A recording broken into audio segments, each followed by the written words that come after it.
Halo, selamat malam wahai rekan Dao sekalian. Bagaimana kabar kalian wahai rekan Dao? Semoga kalian selalu sehat dan sukses. Di malam ini saya akan menceritakan sebuah kisah mistis yang dialami oleh rekan Dao kita. Kita sebut saja namanya Lestari. Jadi, Lestari ini mengalami sebuah kejadian yang sangat mengerikan. Semasa dia bekerja dan ngekos di sebuah kos-kosan tua, dan harga sewanya bisa dibilang murah. Awal-awal tinggal di sana masih aman-aman aja. Sampai saat tiba bulan ketiga Lestari tinggal di kosan tersebut, kejadian itu datang tanpa diduga-duga. Penasaran kalian sama cerita selengkapnya? Tanpa berlama-lama, mari kita mimpi horor bersama.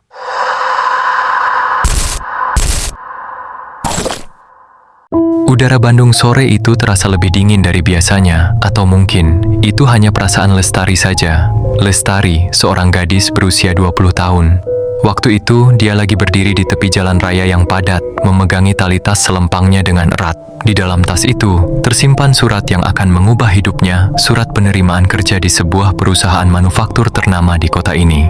Bagi seorang gadis yang tumbuh besar di desa A, sebuah desa kecil yang tenang dan jauh dari kebisingan, Bandung adalah rimba yang menjanjikan, sekaligus mencemaskan. Masalah utama Lestari bukanlah pekerjaannya, melainkan jarak. Perjalanan dari desa A ke pabrik tempatnya bekerja bisa memakan waktu berjam-jam jika menggunakan angkutan umum. Belum lagi jadwal kerjanya yang menggunakan sistem shift yang cukup menguras energi.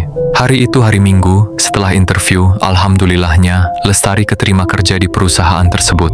Dan tepat hari Senin besok adalah hari pertama dia bekerja di perusahaan tersebut. Lestari bekerja di perusahaan tersebut dengan sistem shift. Hari Senin sampai Sabtu, Lestari masuk shift pagi dari jam 8 pagi sampai jam 5 sore. Lalu minggu depannya, Lestari masuk shift malam dari jam 12 siang sampai jam 9 malam. Hari Minggu libur. Pikiran Lestari terus berputar. Dalam hatinya, ia menghitung-hitung. Jika ia harus pulang ke desa A setiap hari setelah pulang jam 9 malam, ia mungkin baru sampai rumah tengah malam dalam keadaan lunglai. Tidak ada pilihan lain, ia harus mencari kos-kosan yang dekat dengan pabrik. Hari pertama kerja berjalan dengan sangat baik. Lestari yang cekatan dan murah senyum segera mendapat simpati dari rekan-rekan kerjanya. Salah satunya adalah Lisa, senior yang sudah 3 tahun bekerja di sana. Saat mereka beristirahat di kantin, salah satu temannya yang bernama Lisa nanya, "Kamu masih pulang ke desa Tar? Apa nggak kejauhan?" "Iya teh, makanya ini lagi bingung cari kosan. Kalau bisa yang dekat sini saja biar nggak habis ongkos dan waktu," jawab Lestari jujur. Lisa tampak berpikir sejenak, lalu matanya berbinar. Kebetulan banget. Di gang belakang pabrik ini, masuk sedikit, ada satu kosan yang kosong. Kamarnya lumayan luas, bangunannya memang agak tua, tapi bersih. Harganya juga miring buat ukuran Bandung sekarang. Mendengar itu, Lestari tersenyum tipis. Akhirnya dia menemukan kosan yang dekat dengan tempat kerjanya. Selesai jam kerja, ditemani oleh Lisa, Lestari mendatangi lokasi tersebut. Bangunan itu berupa rumah 2 lantai, yang bagian sampingnya disulap menjadi deretan kamar kos. Suasananya cukup tenang, dan di situ ada sebuah pohon mangga besar di depan gerbang yang berhasil menarik perhatiannya. Pemilik kosnya, seorang ibu tua yang biasa dipanggil Mak Siti, menyambut mereka dengan ramah. "Masih ada satu kamar di pojok bawah, Neng. Harganya 500.000 sebulan. Sudah termasuk air dan listrik, asal jangan bawa barang elektronik yang berat-berat ya," kata Mak Siti sambil menunjukkan kunci. Lestari melihat ke dalam kamar. Ukurannya bisa dibilang sangat luas. Ada ruang tamu, ada dapur, ada kamar, dan juga ada kamar mandi di dalam kosan itu. Sangat berbeda dengan kamar kos yang lain, yang mana kamar di sebelahnya hanya berukuran kurang lebih 3 kali 4 meter.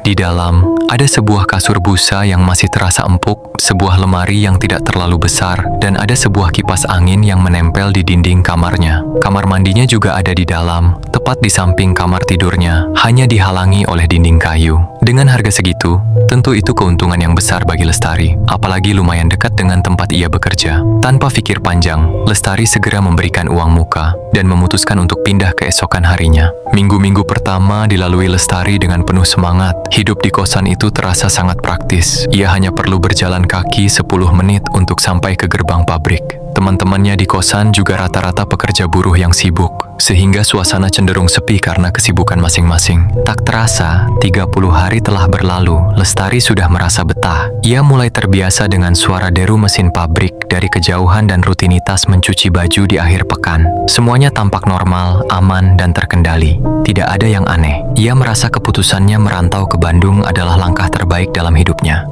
Namun, kedamaian itu hanyalah selimut tipis yang siap tersingkap. Setelah setelah ia menerima gaji pertamanya dan merayakannya dengan makan enak sendirian di kamar, suasananya tiba-tiba berubah. Malam itu adalah pergantian shift menuju malam. Lestari tidak tahu bahwa ketenangan yang ia nikmati selama sebulan hanyalah masa perkenalan. Malam itu adalah malam Selasa. Bandung yang biasanya sejuk, entah mengapa terasa sangat berbeda bagi Lestari. Jarum jam baru saja melewati angka 9 malam ketika ia melangkah masuk ke dalam kamar kosnya. Ia baru saja menyelesaikan shift malamnya, sebuah rutinitas yang melelahkan, di mana ia harus berdiri selama berjam-jam di lini produksi. Tubuhnya lunglai, kakinya pegal, dan yang ia inginkan hanyalah merebahkan diri di atas kasur busa tipisnya. Namun, begitu pintu kamar dikunci, Lestari merasakan sesuatu yang janggal. Udara di dalam kamar terasa sangat berat, bukan sekadar panas karena sirkulasi udara yang buruk, tapi benar-benar pengap, seolah-olah oksigen di ruangan itu telah disedot habis. Lestari mencoba menarik napas dalam-dalam, tapi dadanya terasa sesak.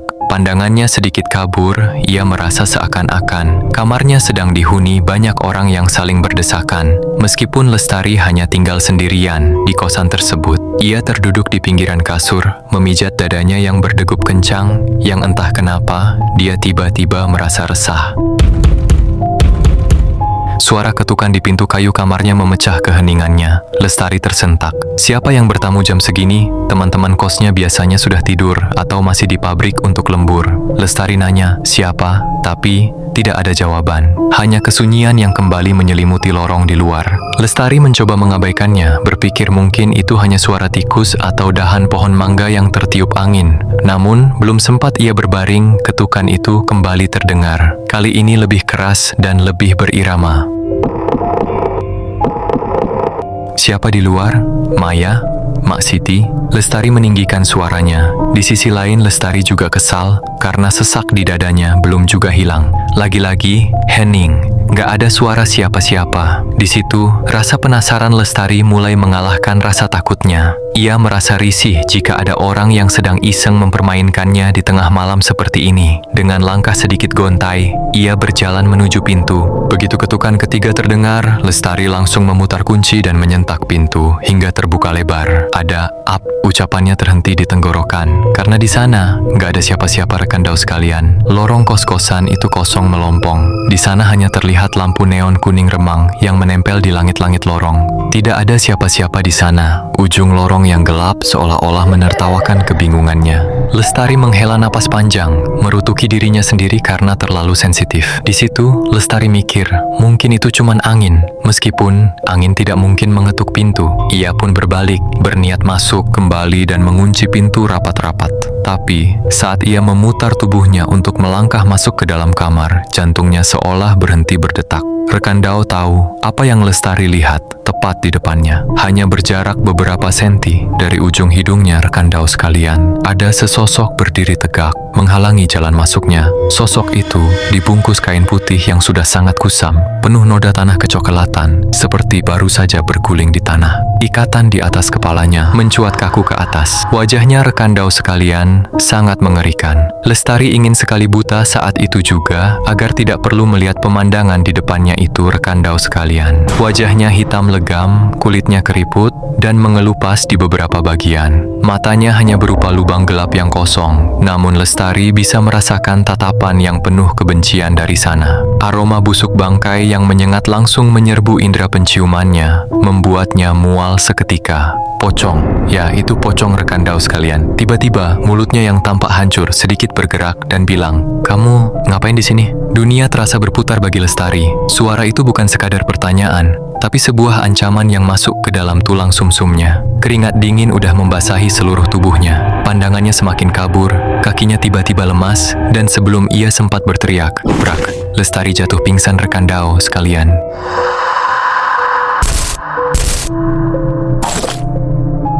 Keesokan harinya, sekitar jam 4 pagi, Lestari terbangun. Ia bernapas terengah-engah, matanya memandang ke sana kemari. Saat bangun itu, dia sudah berbaring tepat di atas kasur, padahal seingatnya ia pingsan di lantai dekat pintu. Di situ Lestari mikir, mungkin itu cuma mimpi. Ia memandangi pintu kamarnya yang tertutup rapat dan terkunci. Kepalanya terasa pening. Ia mencoba merasionalkan segalanya. Mungkin ia terlalu lelah, makanya mimpi nggak enak, atau mungkin ia berhalusinasi karena udara pengap semalam. Ia meyakinkan dirinya bahwa semua itu hanyalah bunga tidur, karena rasa stres di tempat kerja. Setelah menenangkan diri dan melaksanakan sholat subuh, ia kembali tidur sejenak untuk mengumpulkan tenaga. Alhamdulillah, hari itu berjalan seperti biasa. Ia bekerja, mengobrol dengan Lisa, dan makan di warteg. Meski ada rasa was-was, ia berusaha tetap tegar. Namun, saat malam kembali tiba, teror itu kembali datang rekan Daus sekalian. Hawa pengap itu datang lagi begitu ia pulang kerja jam 9 malam. Kali ini, rasa pengap itu dibarengi dengan hawa panas, seolah-olah ada api yang dinyalakan tepat di bawah tempat tidurnya rekan Daus sekalian. Dia merasa aneh dengan suasana kamarnya yang begitu panas. Dia mikir, mungkin memang hawanya lagi nggak bagus, tapi hal itu menggantung karena nggak biasanya panas seperti itu. Ia segera menyalakan kipas angin dinding miliknya. Putaran baling-baling kipas itu setidaknya memberikan sedikit kesejukan di kulitnya yang mulai berkeringat. Karena merasa tubuhnya lengket dan hawa panas yang tak kunjung reda, ia memutuskan untuk mandi agar badannya lebih segar. Namun, ada yang aneh. Saat dia selesai mandi dan keluar dari kamar mandinya, kipas angin di kamar tiba-tiba mati. Perasaan sebelumnya, dia tidak mematikan kipas saat mau mandi. Mungkin korslet, pikirnya. Ia kembali menghidupkan kipas itu dan merebahkan diri sambil bermain ponsel, mencoba mengalihkan perhatian dari rasa takutnya. Belum 5 menit ia berbaring, hawa panas itu kembali menyergap.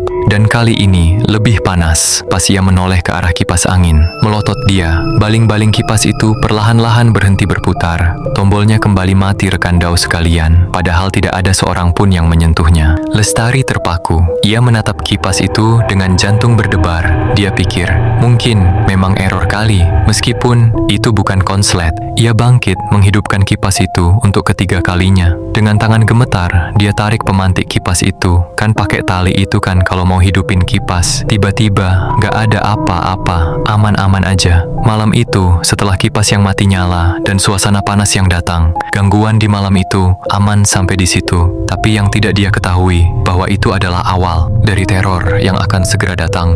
Waktu berlalu seperti aliran air yang tenang namun menghanyutkan. Bulan kedua dilewati dengan suasana yang hanya sedikit mengusiknya. Setelah gangguan kipas angin dan penampakan singkat di bulan kedua, Lestari sempat merasa sedikit lega. 30 hari berikutnya dilalui tanpa gangguan berarti. Tidak ada lagi ketukan pintu, tidak ada lagi cuaca panas, dan tidak ada lagi suasana pengap. Ia yakin bahwa kejadian malam itu hanyalah akibat kelelahan dan tekanan mental karena beradaptasi dengan lingkungan baru. Ia mencoba meyakinkan diri sendiri bahwa itu hanya reaksi sementara dan akan membaik seiring waktu. Lestari telah memasuki bulan ketiganya tinggal di kosan itu. Ia sudah merasa seperti penduduk asli di sana. Hari itu ia kebagian shift pagi. Saat jam menunjuk tepat jam 5 sore, waktu bekerjanya sudah usai. Ia sudah melangkah keluar dari gerbang pabrik dengan perasaan segar. Langit Bandung sore itu berwarna jingga kemerahan, memberikan pemandangan yang indah, namun entah mengapa terasa sedikit melankolis. Sampai di kosan, ia melakukan rutinitas seperti biasanya. Mandi, makan nasi bungkus, lalu rebahan sambil main handphone. Karena kelelahan bekerja dari pagi, Lestari tertidur lelap tanpa sempat menyalakan lampu kamar.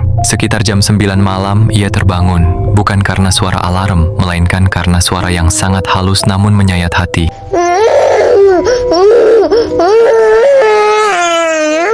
Suara orang nangis rekan Daus sekalian. Suaranya terdengar sangat jelas, seolah-olah berasal dari teras tepat di depan pintu kamarnya. Suara itu rendah, penuh dengan kesedihan yang sangat mendalam, seperti seseorang yang sedang meratapi nasibnya di kegelapan malam. Lestari terdiam di atas kasur, jantungnya mulai berdegup kencang. Siapa sih yang nangis malam-malam begini? Gumamnya kesal bercampur rasa takut.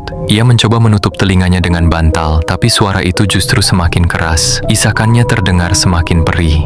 Karena didorong rasa penasaran sekaligus rasa tidak nyaman, Lestari bangun dan berniat untuk menghampirinya. Ia berjalan berjinjit menuju jendela kamarnya yang tertutupi gorden tipis. Dengan tangan gemetar, ia menyibak sedikit celah gorden itu untuk mengintip keluar. Di bawah temaram lampu lorong yang berkedip-kedip, ia melihat seorang perempuan sedang duduk bersimpuh di lantai semen, membelakangi pintu kamar Lestari. Perempuan itu mengenakan kemeja kotak-kotak berlengan panjang dan celana panjang kain berwarna abu-abu tua. Rambutnya hitam panjang, tampak sedikit acak-acakan, menutupi bahunya yang terguncang karena tangisan. Mungkin penghuni kos baru, pikir Lestari mencoba berpikiran positif. Pada awalnya, Lestari tidak terlalu mempedulikan orang itu dan berbalik kembali ke kasur. Namun, semakin lama ia mencoba memejamkan mata, suara tangisan itu justru terdengar semakin kencang, seolah-olah orang itu sedang menangis tepat di samping telinganya.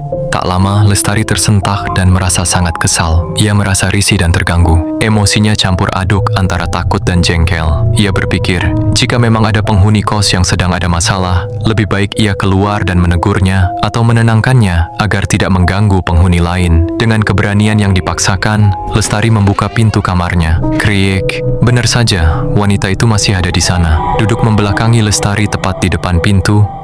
Mbak siapa? Tanya Lestari dengan suara gemetar. Wanita itu tidak menjawab. Bahunya masih naik turun menahan isak tangis yang pilu. Mbak kenapa nangis malam-malam begini? Ada masalah? Ucap Lestari lagi, mencoba sedikit lebih tegas. Lagi-lagi, tidak ada jawaban. Wanita berbaju kotak-kotak itu tetap diam membisu. Lestari merasa bingung. Nih, orang bisu apa gimana gitu kan? Diajak ngomong gak nyaut sama sekali. Lestari perlahan-lahan mendekat, lalu ikut duduk berjongkok di dekat wanita itu. Berniat menyentuh bahunya untuk menenangkannya. Mbak, kamu siapa? Kenapa nangis di sini? Setelah Lestari memberikan pertanyaan itu, suara tangisan itu berhenti seketika. Suasana seketika hening rekandau sekalian. Angin malam yang dingin berhembus melewati lorong. Tiba-tiba, Lestari mencium bau amis yang sangat menyengat. Secara serentak, wanita itu memutar kepalanya ke arah Lestari dengan gerakan patah-patah yang tidak manusiawi. Bunyi tulang patah terdengar dari leher gadis itu. Astagfirullah hantu. Lestari menjerit histeris hingga suaranya serak. Ia terjengkang ke belakang. Saat wanita itu menoleh, wajahnya sama sekali tidak menyerupai manusia. Wajah itu hancur mengerikan, seolah-olah telah dihantam oleh benda tumpul berkali-kali sampai hancur. Kulitnya robek-robek hingga memperlihatkan daging merah yang baunya sangat busuk rekandau sekalian. Dan kedua matanya tidak ada, hanya ada dua lubang hitam menganga yang terus mengalirkan darah segar ke pipinya yang hancur. Wanita itu tidak bicara, ia hanya menatap Lestari dengan lubang matanya yang kosong, sementara darah terus menetes ke lantai dan baunya sangat busuk.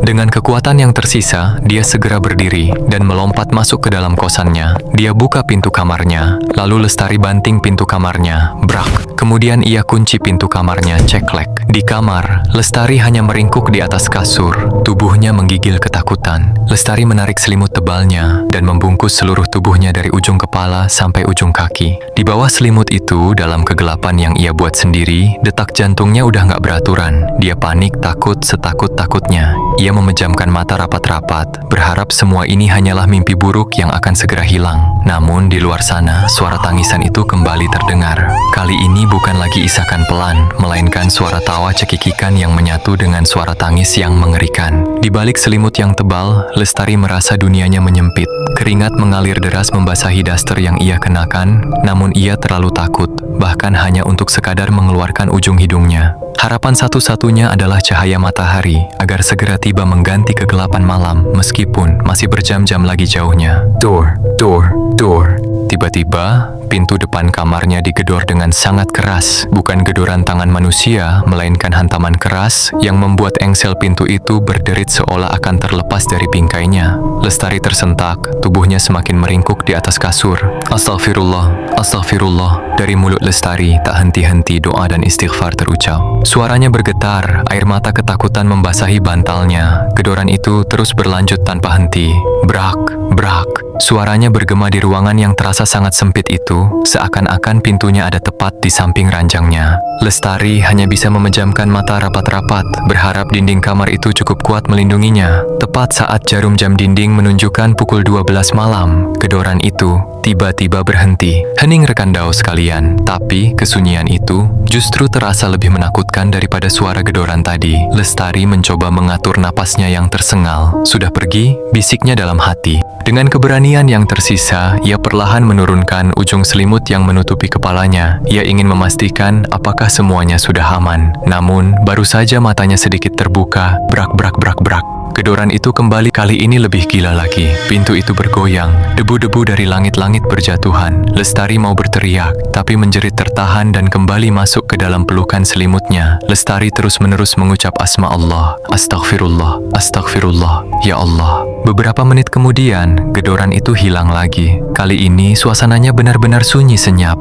Lestari merasa ia tidak bisa bertahan lagi di sini. Ia harus keluar. Ia harus pergi ke rumah Lisa, teman kerjanya yang tinggal tidak jauh dari sana. Ia merasa jika tetap di sini, ia akan gila atau mati ketakutan. Ia memantapkan hatinya untuk lari aja udah. Dengan satu gerakan cepat, ia menyibak selimutnya. Baru saja membuka selimut yang menutupi wajahnya, Lestari kaku, nggak bisa gerak sama sekali. Rekan Daus sekalian, karena tepat di atas kasur, tepat di depan wajahnya, ada wajah yang terbungkus kain putih kusam. Kulitnya hitam legam seperti terbakar, wajahnya retak dan membengkak.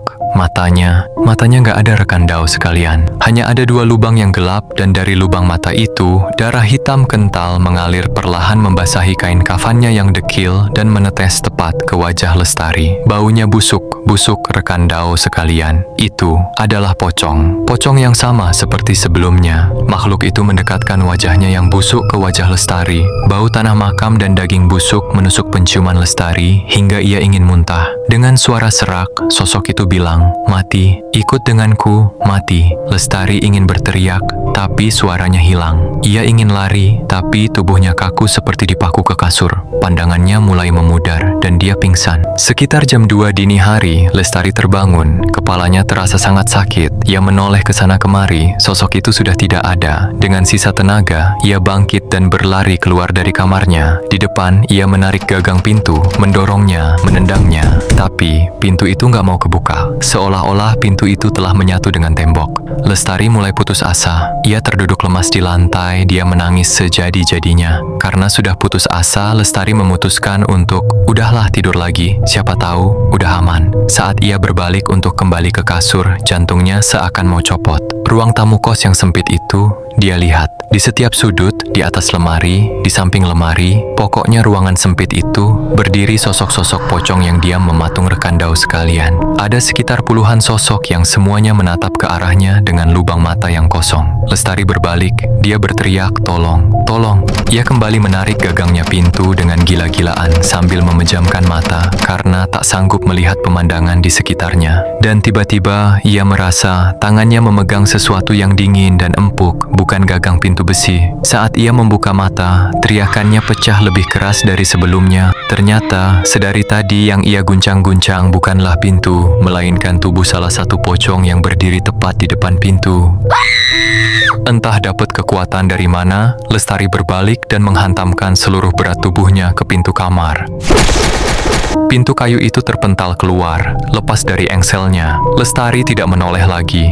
Ia berlari keluar dari area kosan, melewati gerbang, dan terus berlari di sepanjang jalan raya yang sepi di bawah sorot lampu jalan. Ia terus berlari hingga sampai di depan rumah Lisa. Lestari berjalan melipir ke samping rumahnya. Saat sampai tepat di jendela kamarnya Lisa, Lisa ini teman kerjanya ya. Dengan tangan yang gemetar hebat, ia menggedor jendela kamar Lisa. "Lisa, Lisa, buka Lis. Ini aku, Lestari." Lisa yang terbangun dengan wajah mengantuk, dia melirik ke arah jendela. Karena kaget dan ketakutan, Lisa awalnya ragu untuk membuka jendela. Namun, setelah melihat wajah Lestari yang pucat pasi dan penuh air mata, ia segera membukanya dan membiarkan sahabatnya itu masuk. Di dalam kamar Lisa yang hangat, Lestari menceritakan semuanya. Sambil menggigil, ia menumpahkan segala kengerian yang ia alami barusan di kosan itu.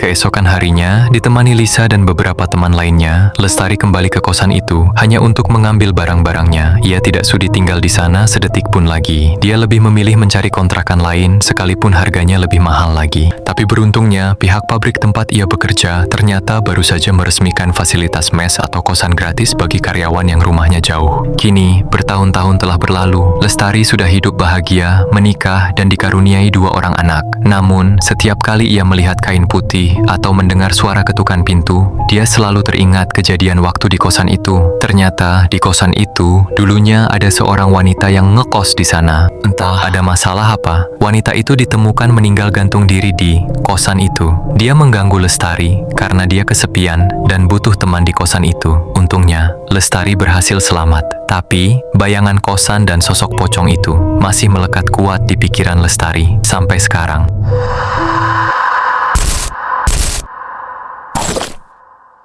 Oke rekan Dao sekalian, jadi itulah kisah pengalaman mistis yang menimpa Lestari rekan Dao kita semua. Untungnya dia berhasil selamat dan segera memutuskan untuk pindah dari kosan pocong itu. Jika tidak, entah bagaimana nasibnya. Oke rekan Dao sekalian, bagaimana pendapat rekan Dao tentang cerita ini? Tulis pendapat kalian di kolom komentar. Jangan lupa like dan subscribe channel ini. Jangan lupa nyalain lonceng agar kalian tidak ketinggalan video terbaru dari saya. Sampai bertemu lagi di video selanjutnya, wahai rekan Dao sekalian.